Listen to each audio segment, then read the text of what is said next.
Pledge allegiance to the flag of the United States of America and to the republic for which it stands, one nation, under God, indivisible, with liberty and justice for all.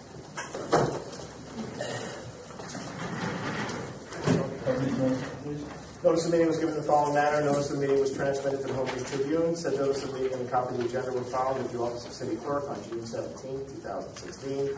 And said notice of the meeting and a copy of the agenda were promptly posted on the announce report in the lobby of City Hall, 78 Bear Street, at least 48 hours prior to the convening of this meeting.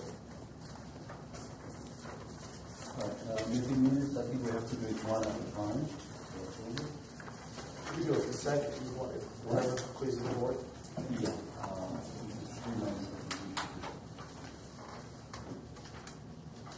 Okay, minutes for February 2016, motion. So moved. Second. Mr. Jones? Yes. Mr. Simpson? Yes. Mr. Ovando? Yes. Chair? Yes. March 2016. Motion. So moved. Second. Resolution for payment of bills. No, for No, March. no, no. Minutes? March. I'll second that. Chair, you ready? It's been seconded, Commissioner. Chair, you ready? Yeah. Commissioner Jones? Yes. Commissioner Simpson? Yes. Commissioner Ovando? Yes. Mr. Chair? Yes. Okay. Motion approved 2016. Second. Second. So moved. Okay. Commissioner Jones? Yes. Commissioner Simpson? Yes. Commissioner Ovando? Yes. Chair? Yes. Okay. Okay.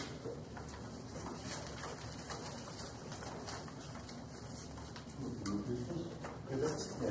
Resolution number 18 is a resolution authorizing and approving the payment of bills for the month of May 2016. Make a motion to pay those. Second.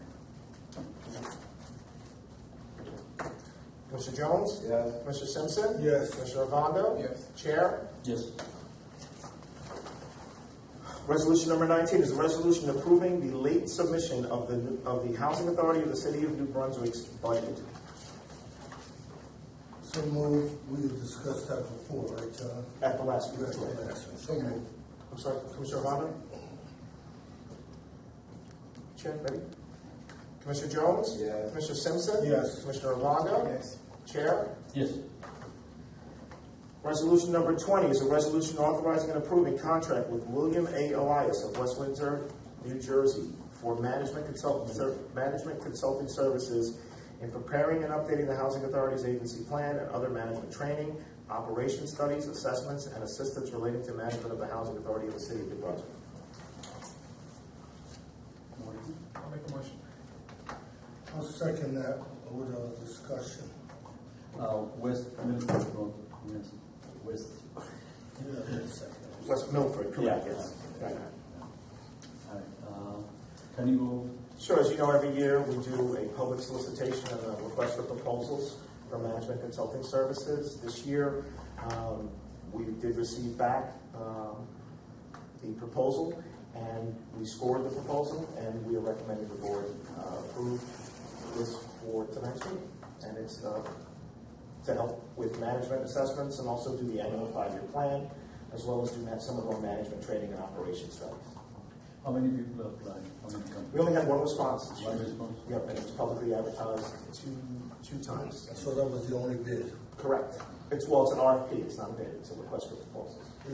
Is that, John, we got this package, is that assessment plan in this? No, the assessment plan is an annual and 5-year assessment plan that's done, and it comes out at different times for us to go through and do. So we would go through with him to revise it as part of the actual proposal and response to the proposal. So his only response was to the request for proposal to complete it. Correct. All right, so then that would be an adjustment to the last plan or for the one that's pending now, or what, or we get a copy of that? Yeah, what'll happen is it'll be an adjustment to the current plan, which will then go out for a 45-day review, which will then come back to you for action. Okay, I got it, okay. When is the end of the 5-year plan? I know we have to have... Yeah, our 5-year plan goes, I believe it goes through, I think, 2017, so our next training would be 17. Yeah. That's a state requested plan. No, that's a HUD plan. That's I a, mean, that's a a federal. federal, yeah, it's a federal plan. Yeah. Just for your information, and every 5 years when we renew the plan, it submits a draft and then we have to sit down and spend a day, take out a proposal and then finalize. Correct. Okay. Any other questions? Commissioner Jones? Yes. Commissioner Simpson? Yes. Commissioner Ovando? Yes. Chair? Yes. Motion passes 4-0. A resolution approving the contract for annual audit services to Haymanson, Parnes, and Giampolo for fiscal year 2016 annual operating accounts. Motion? Make a motion on the order. Second. Can you move? Sure, as you know, every year we're required to solicit third-party audit services. We did that this year, and we're recommending the contract with this provider. Well, you said every year we're a third-party audit. I think the federal regs on this is every 3 years we're supposed to change auditor in most federal programs. Is this a new auditor? This is no, so it's not, the every 3-year item Right. is actually a recommended, it's not required. Required. But you're required to publicly solicit, so you can't necessarily control who responds. Right, that's what So I'm trying we to say. publicly solicit ours. In some other cases, entities may choose, rather than publicly solicit, we publicly solicit ours. So we go through and do a public solicitation, we advertise, we score out, we do that every year. Okay. In some instances outside of, since the federal leg covers the country, Right. there are other areas that aren't required to publicly solicit them. They can just choose who they want to do the audit. And in that case, you do have to alternate every 3 years. So we this- publicly solicit ours. We go through an actual procurement. My final question on this auditor, has he been our auditor for the last several years? Yes, he has. And how many years? I want to say 4 years. I'm just trying to catch up Yeah. since September. Yep. I'm just trying to catch up. Okay. I know we had the audit report for 2014, 15. 15, Yeah, correct. and we didn't have any deficiencies. No, there were no Yeah, findings yeah, in the last audit, but again, it's an independent audit, It would have been so in the paper anyway, right? it's not, Charlie? it's an independent audit, so we don't, it is what it is. Yeah. They come in and they assess it, so. I don't know if you remember, at the end of the year, once the audit result comes up, John introduced all the board members for the review. Okay, I guess that's all. I've just been here since September. I'm just trying Yeah, I to act like I went to school. Okay, any other questions? All right. Mr. Jones? Yes. Mr. Simpson? Yes. Commissioner Ovando? Yes. Chair? Yes, Motion passes 4-0. Resolution number 22 is a resolution approving the award of contract for general fee accounting services to Polcari and Company. motion? So moved. Second. Commissioner Simpson, second. Second. Again, we do an annual solicitation. This is for fee accounting services. This is in-house accounting that basically works with our staff, During the finance year. staff, internal during the year. During the year. So they actually would work with us and then work for us. This also was publicly solicited through a request for proposal process. Kind of like a pre-order. Well, yeah, they work every month and every Everywhere, yeah. that's what I'm saying. Ready, Chair? Yeah. Commissioner Jones? Yes. Commissioner Simpson? Yes. Commissioner Ovando? Yes. Chair? Yes, Okay. Resolution 23, acting as redevelopment authority, resolution accepting proposal and authorizing contract to provide legal services in conjunction with redevelopment matters undertaken by the Housing Authority of the City of New Brunswick with Walentz, Goldman, and Spitzer Esquire. motion? I move it. I second that. So separate from Housing Authority Council, we are act as redevelopment authority, and for that purpose, we have a redevelopment council that represents us. They're called special counsel. While it is not required to publicly solicit this process, we do. Every year, we do a public solicitation through the same process that we utilize for our regular services, which is a public solicitation through the RFP process. This year, we did receive one response, and that was the law firm for Let's Goldman and Spitzer, who are recommending that they be retained for the service. Mr. Willets, is this the lawyer? Is this our legal counsel? Yeah, not Mr. Willets, no, Mr. Willets. Big Willets? Yeah, this is the law firm for Willets, Mr. Willets, Mr. Willets. It's not the lawyer that represents us.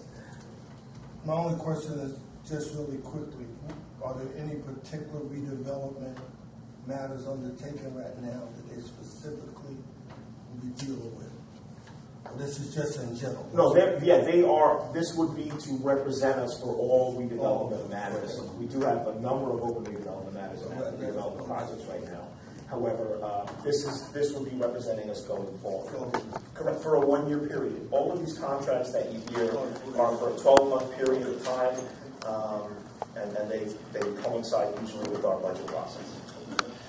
Just as a general information for the new board members, the New Brunswick Housing Authority and Redevelopment Agency, I think might be the only one or the only two in the We're state. one of three, actually. Three now, yeah. Huh? Three of them.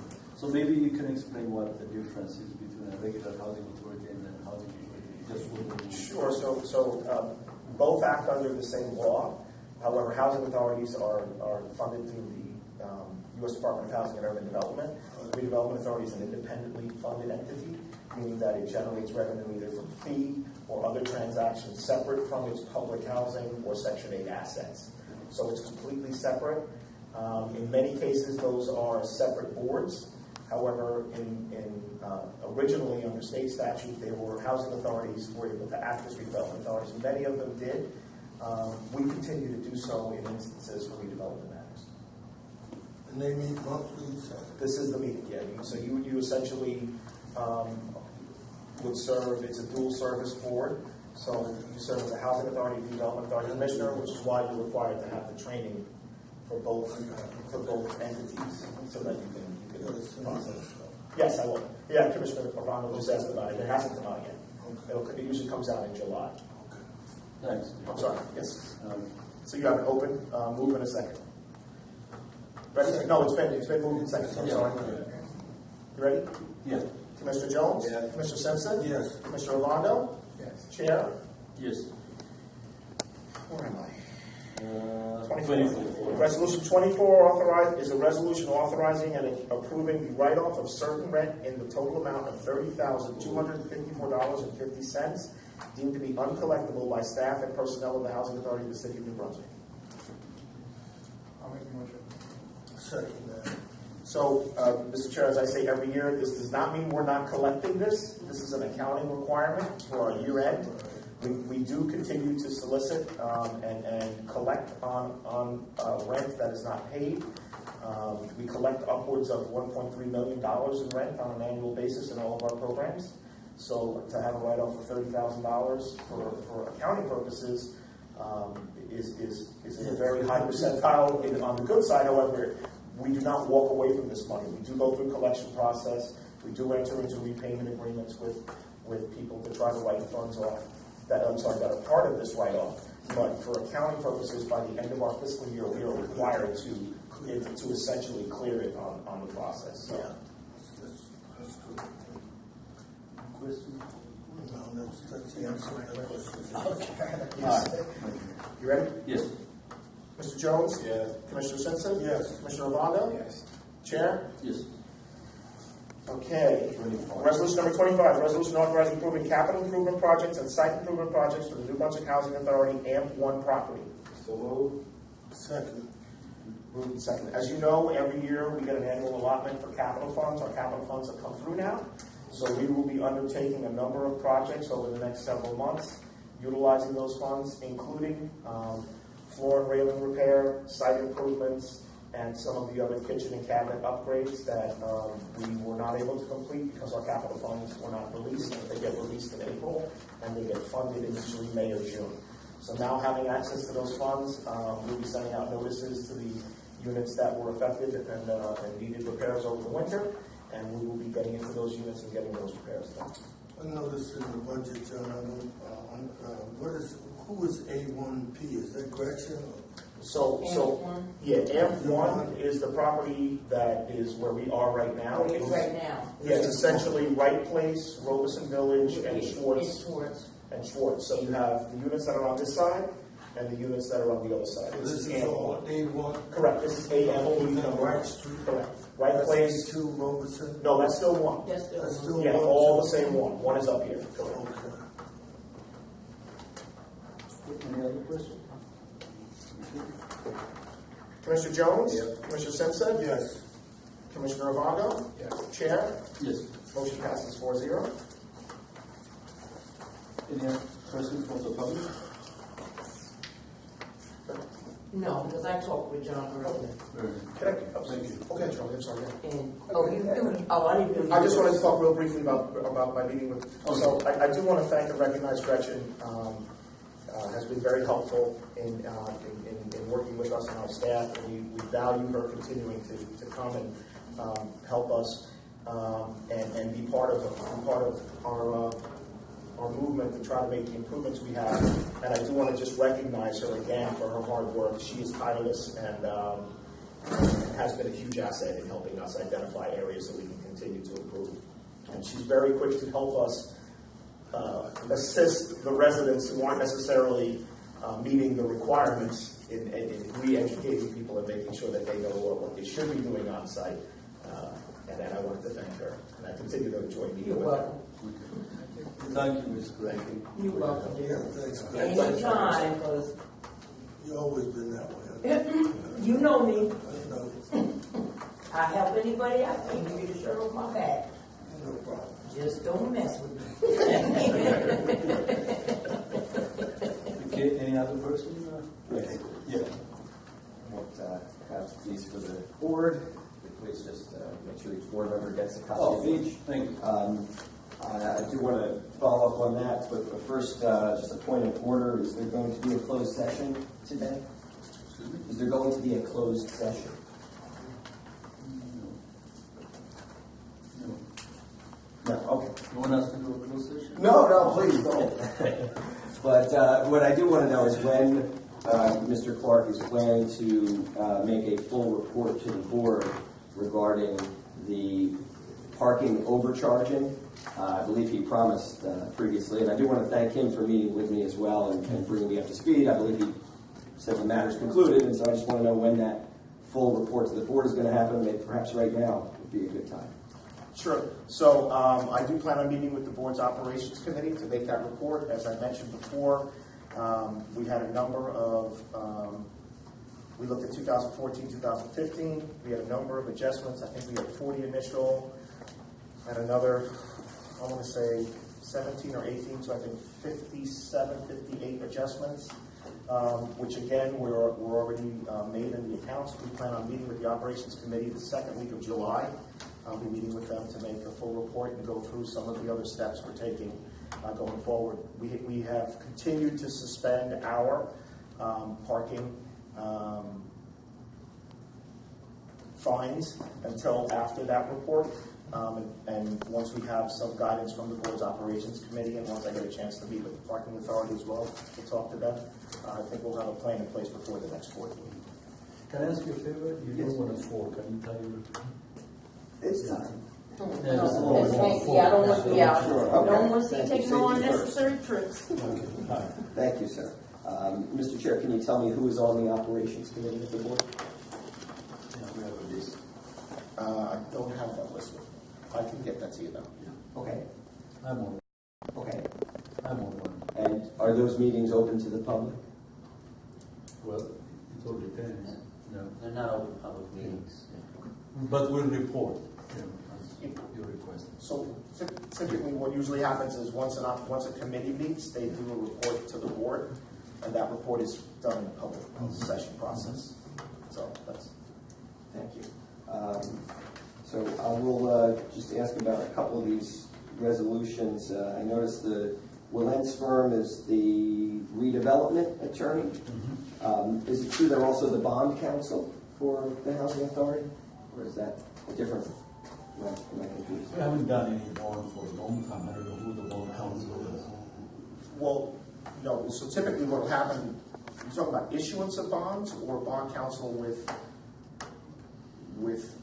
existing bonds? So well, maybe I can answer it this way. So Lawrence acts as special counsel.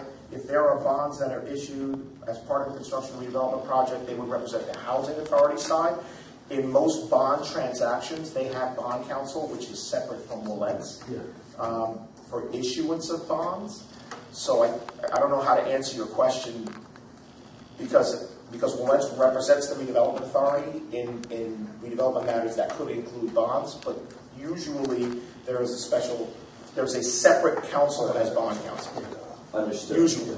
So when Mr. Hoffman was here at the last meeting, he was here as the redevelopment attorney, not Correct. as Yeah. bond. Correct. Normally, I mean, I can tell you from HMFA, whenever we say the bond, we have our own our own lawyers, but at the same time, the company which is selling the bonds, the trustee, they have their own board counsel, which prepares the documents. So that will be the same process here. Okay, so two different. Yeah, two different. Gotcha. Okay. And then the capital improvements to this property, what can residents expect to see improved? So, sure. Right now in our capital fund, we have site improvements and unit improvements, including erosion upgrades, meaning that those are areas against buildings that may have fallen away or been washed away from years of storms and things like that. We have gutters and downspout repair and gutter cleaning. We have another railing upgrade project, which we just went through and did one phase with a number of our railings that had gone off in the early 2015 and 2014 period. Over this winter, we did have some more railings that will be replaced. There'll be building exterior patching. Any areas in the buildings where there were cracks or things that came through the winter, we'll be patching and sealing those. Brick pointing and any brick holes, any areas where there became cracks in buildings or voids between the bricks, we'll be patching those on the exterior. And some minor roof repairs. Most of the roofs were made it pretty well through the winter. We didn't have any major storms, so that's on the outsides. On the insides, we'll be doing flooring upgrades and repairs. We'll be doing some of the cabinet replacements, some of the kitchen cabinets and countertops. We'll be doing interior stair repairs that were still not addressed in the first round. I know we did a number of them in last year's capital fund round. And we'll be continuing our painting project. We actually started repainting some of the interior units, starting with our senior and ADA units, which we will continue through the summer, as well as some of our kitchen tile replacements.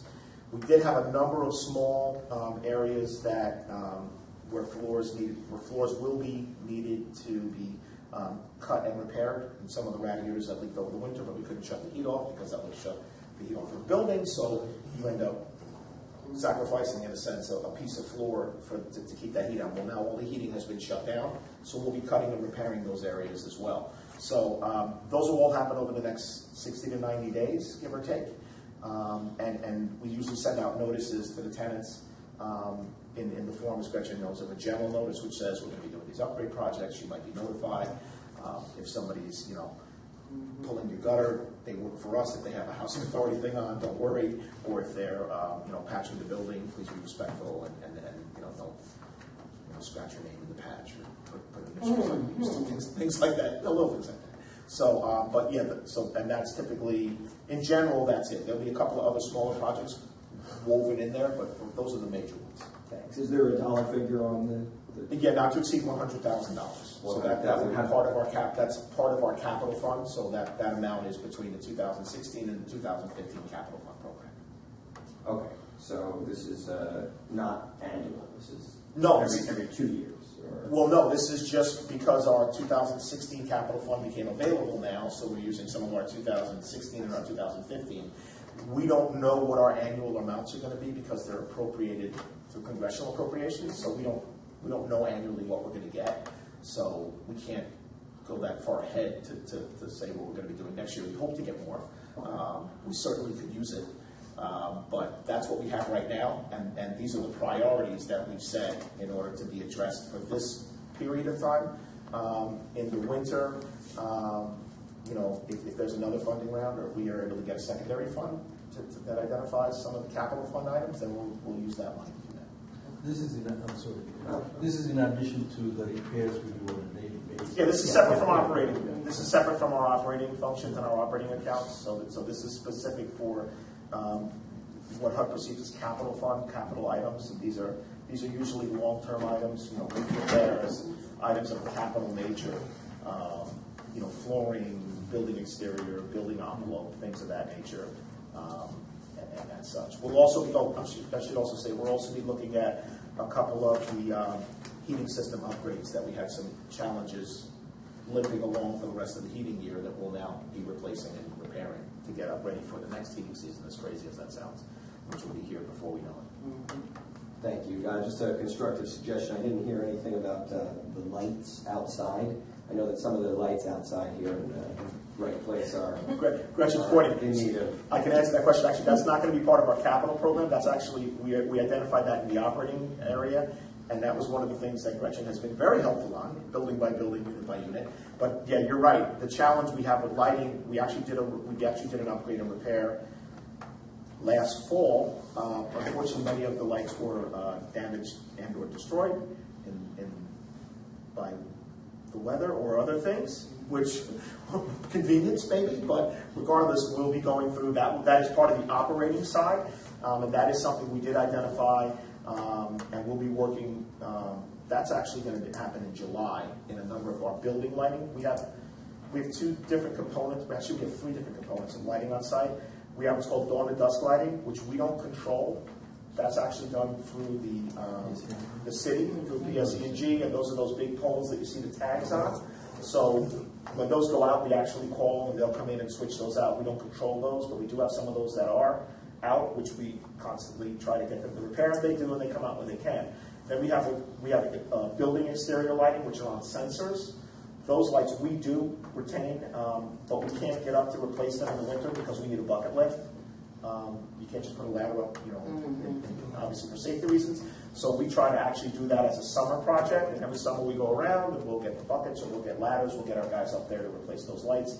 And then we have porch lighting and exterior lighting, which is also sensor lighting, but those are more on like a weekly or monthly basis where in the winter our guys will go up and replace them on the porches if we're called on to do that, and we're able to do that. There's no charge for anyone for this lighting. This is our responsibility. It is exterior lighting, and it's usually a constant summer project, but that becomes part of our operating. That's not our capital fund project.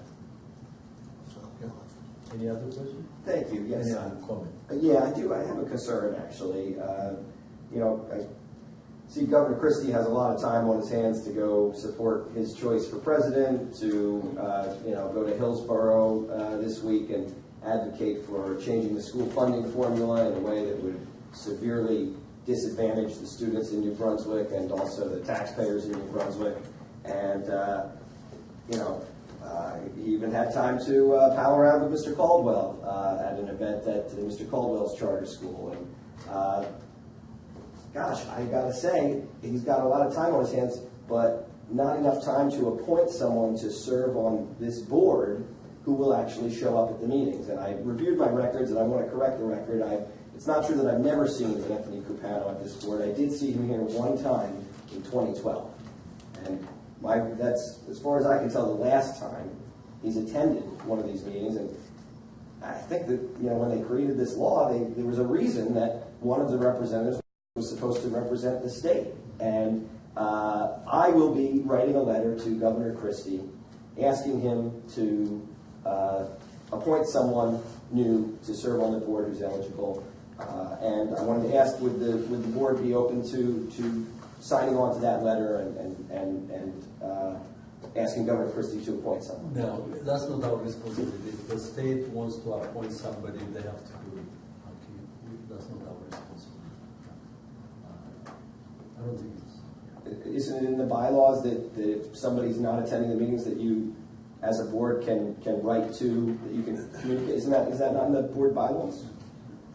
Yeah, I'm sorry. So yeah, our bylaws do state that if a board member misses 3 or more meetings, the board may direct a letter to be written to the appointing authority at the board's pleasure. So our bylaws do state that. So, But at this point, I think I'll take your recommendation, and you could write the letter and see what the result is. if you prefer to write the letter instead of me, that might carry more weight, but I'm just agreeing to do it together. If you came up with that recommendation, I think you should follow up with that, and then let us know the result. Okay. Hopefully, we'll see somebody here. Thank No, you. seriously. Yeah, totally. Thank you. And yeah, I think Mr. Caldwell owes an explanation to the children in this neighborhood. I know he's also a member of the Board of Education. Draw your attention to the top story on the New Brunswick Today June issue. It's a topic I brought up at the last board meeting. The lead found in McKinley School, that is the faucet that had a 187 number for lead, 12 times the federal limit. And I also draw your attention to that NJ.com article here. It's a NJ school district that found lead in water will offer free tests.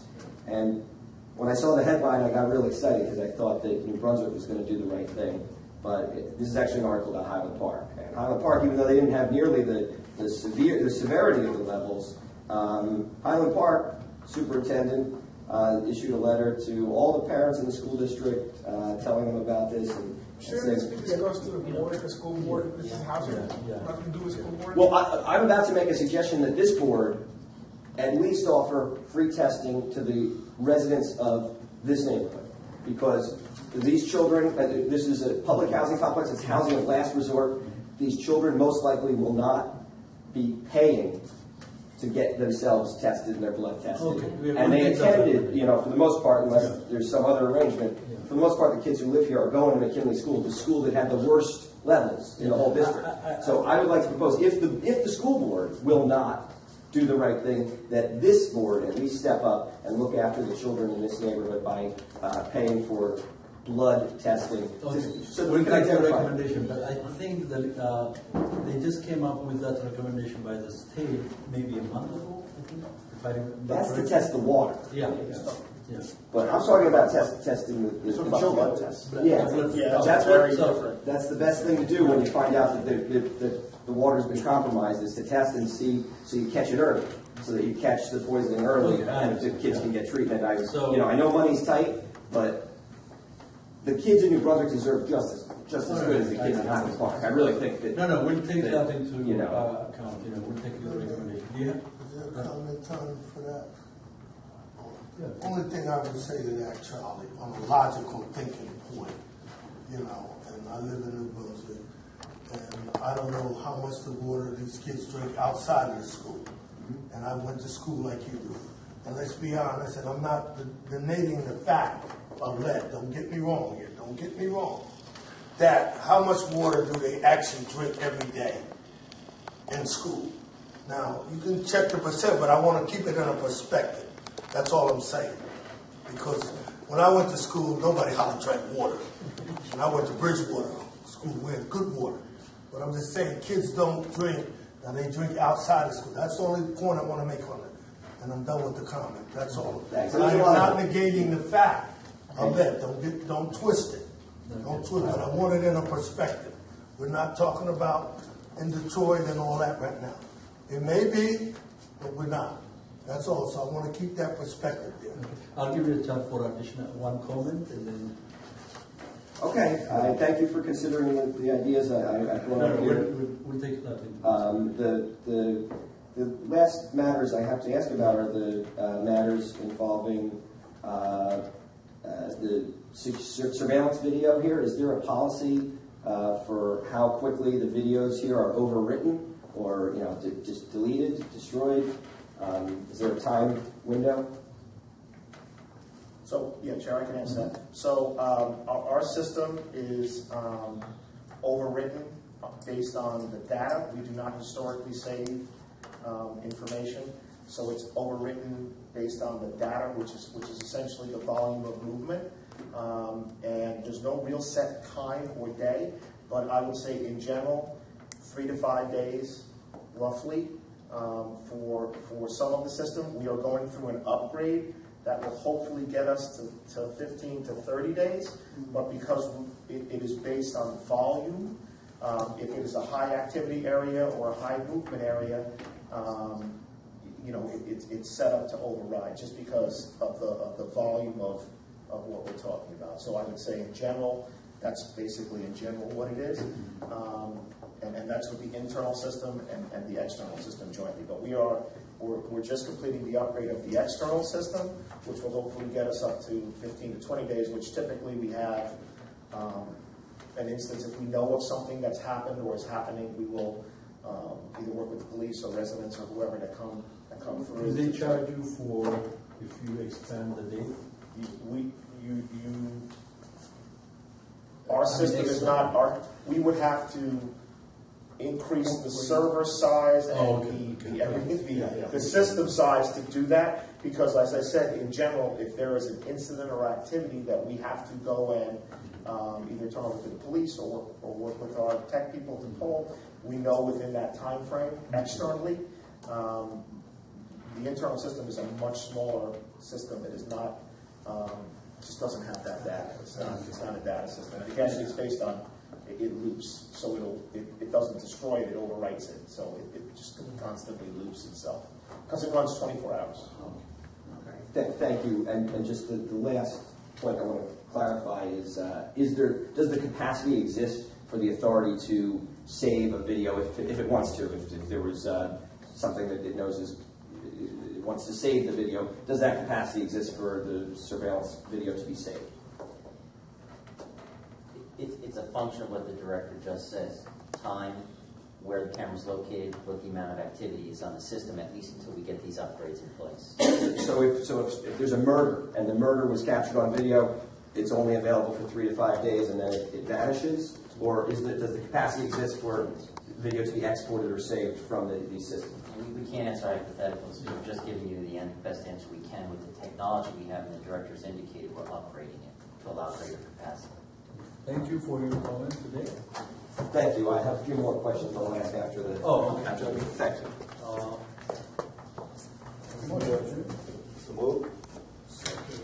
I'm sorry, Commissioner Jones and Commissioner Simpson? Yes. Okay. Ready? Commissioner Jones? Yes. Commissioner Simpson? Yes. Commissioner Robondo? Yes. Chair? Yes. Motion passes. 4-0. Thank you all. Thank you for your comment. You want to see any? Thank you. About that?